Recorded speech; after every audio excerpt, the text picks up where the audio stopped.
Hello everyone, আরেকটি ব্লগে জানাই ওয়েলকাম। এগুলো হচ্ছে আমার ফ্রেন্ড সার্কেল, মানে এগুলো হচ্ছে আমার ফ্রেন্ডসরা। আজকে আমরা গেছিলাম বিরোহিতে গোপাল টেম্পল নামে একটা জায়গায়, মানে গোপাল মন্দির আছে সেখানে। আর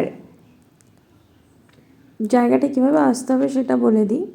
মদনপুর থেকে 5 কিলোমিটার, মানে মদনপুর স্টেশন থেকে টোটো পেয়ে যাবেন এখানে আসার জন্য, বা চাকদা রোড, চাকদা বিরোহী রোড যেটা আর কি মেন রোড, ওই রোডেও অটো চলে বা অটোর মাধ্যমে আসতে পারেন। বিরোহী নেমে কিছুটা পথ হেঁটে। এইবার তা মন্দিরটা যখন গেছিলাম সেই টাইমটা মন্দিরটা বন্ধ ছিল। আর এই মন্দিরের হিস্ট্রি গুগল ঘেটে দেখলাম যা, মানে একজন বৈষ্ণব ছিলেন ওখানে, পাশে বটগাছ আছে, পাশে নদীও আছে, তিনি ওখানে থাকতেন আর শ্রীকৃষ্ণের নাম করতেন, মানে গোপালের নাম সংকীর্তন করতেন। তা তিনি মারা যাওয়ার পরে রাজা কৃষ্ণচন্দ্রই ওখানে 150 বিঘা জমি দান করেছিলেন গোপাল মন্দির তৈরি করার জন্য। এইবার তার কিছু অংশ রয়ে গেছে আর বাকিটা আর কি অন্যের দখলে। তা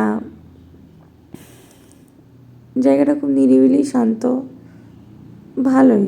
এই মন্দিরটি জাগ্রত, 150 বছর পুরনো মন্দির এটা।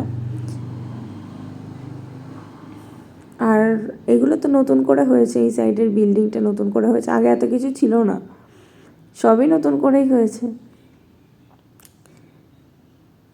মন্দিরের কিছু নির্মাণ কার্যও চলছে এখানে। এই যে দেখছেন সাইডে, এটাই হচ্ছে নদী। ওখানে মেনশন আছে দেখলাম, মেনলি এটা মগরা নদী, আমি যদি ভুল না হই, যমুনার তীরে মগরা নদী, এইটুকু দেখলাম। আর আমি এখানে মন্দিরের সম্পর্কেই বলছিলাম যতটুকু জানি আর কি।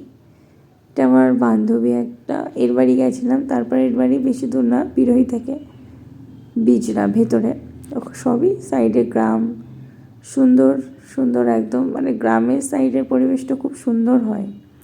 এটা মন্দিরের পিছন দিকটা। আর মন্দিরের ভেতরেই সাইডে রান্না বান্নার দেখছিলাম সরঞ্জাম রয়েছে। এখানে ছোট্ট করে সব লিঙ্গ টিঙ্গ সাজানো রয়েছে, শিবলিঙ্গ, তারপর ছোট ঠাকুরের মূর্তি। আমি এটা প্রথমবারই গেছিলাম এখানে। অনেকে দেখছি পুজো করা হয়ে গেছে, মানে আমরা যখন ঢুকেছি তখন থেকে পুজো করে মানুষজন বেরোচ্ছে। এই যে সেই বট গাছ,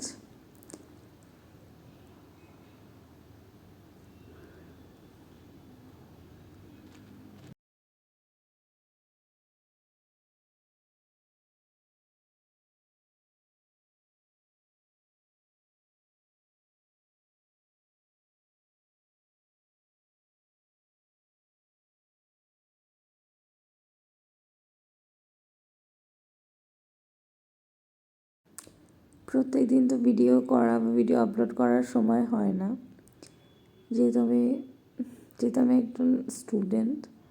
তো যতটুকু পারি ততটুকু দেওয়ার চেষ্টা করি। এই যে এদিকে রোডটা, ওটা হচ্ছে মদনপুরে যাওয়ার রোড, মানে মদনপুর স্টেশন যাওয়ার রোড, আর আমরা যেদিকে হাঁটছি সেটা বিরোহী রোড।